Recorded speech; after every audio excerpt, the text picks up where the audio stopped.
observateur xëy dalal gan Pape Diop président coalition bokk gis-gis liggéey laaj bu njëkk bu observateur jëm ci moom Pape Diop mooy ana nu mu dundee coow ak ŋàññ yi toftalu ci dogalam àndi ak waa Benno Bokk Yaakaar ngir taxawal groupe parlementaire benn bi ci assemblée nationale mu ne lépp ak dal la ko dunde ndax moom nit la koo xam ne su amee yàqin ne la mu def noonee la da ci ànd ak dal ca wane woon na ko ci atum 2012 bi muy génn PDS ndax jàppoon ne su Abdoulaye Wade nekkul ci liste bi mooy ki ko waroon jiite mooy ana nu mu dundee coow ak ŋàññ yi toftalu ci dogalam àndi ak waa Benno Bokk Yaakaar ngir taxawal groupe parlementaire benn bi ci assemblée nationale mu ne lépp ak dal Sénégal rek la doon moytul ab blocage ci penc ma moo waral boobépp dogal du baara yëgoo président Sall mu ne ñaari waxtu ginnaaw ak dogalam woo na ko téléphone di ko gërëm ak sant ca naan ka sauvé nga Sénégal ca mu ne moom loolu rek ko ñor Pape Diop teg ci ne président woo na ko it laata muy dem Mali démb ne ko suñu bisee daañu daje waxtaan muy leeral nag moom sëñ Diop ne du ngiri alliance ndax moom la ko ñoroon def na ko neb dogal leneen lu mu leeral ci waxtaan wi ak yéenekaay bu groupe Futurs Médias moom président coalition bokk gis-gis liggéey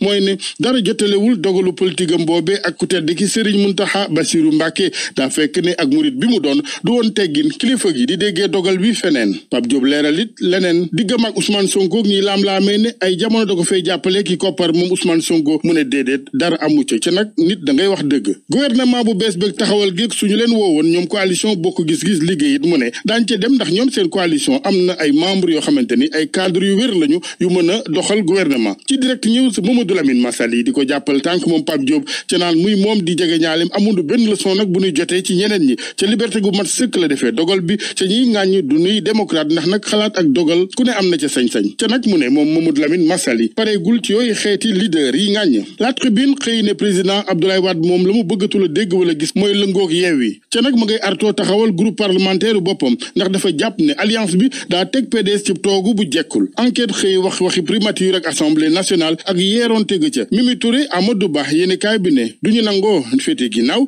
Aly Ngouille Ndiaye ak Mouhamadou Makhtar Cissé yéene kaay bi ne faucon yi ñoom la ñuy diir le vrai journal gis ne président Macky Sall lu jëm ci tànnu premier ministre ak taxawalu gouvernement bu bees ma nga ci tànn gi waaye it ànd ci akuk sa ngéem yéene kaay bi dafa laaj ne mbaadu Abdoulaye Daouda Diallo mooy dànkab fanaanal bi Ibrahima Ndiaye spécialiste des médias ci source a gis ne diggante Aly Ngouille Ndiaye Mimi Touré ak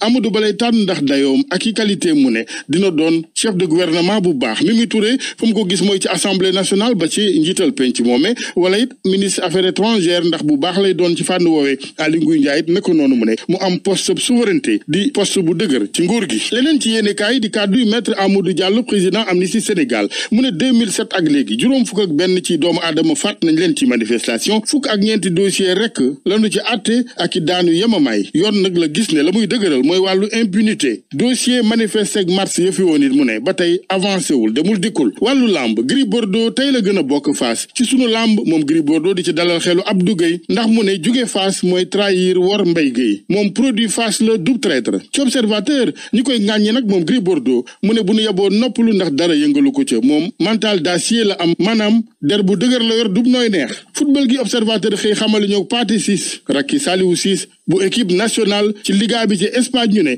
ma nga fay toj.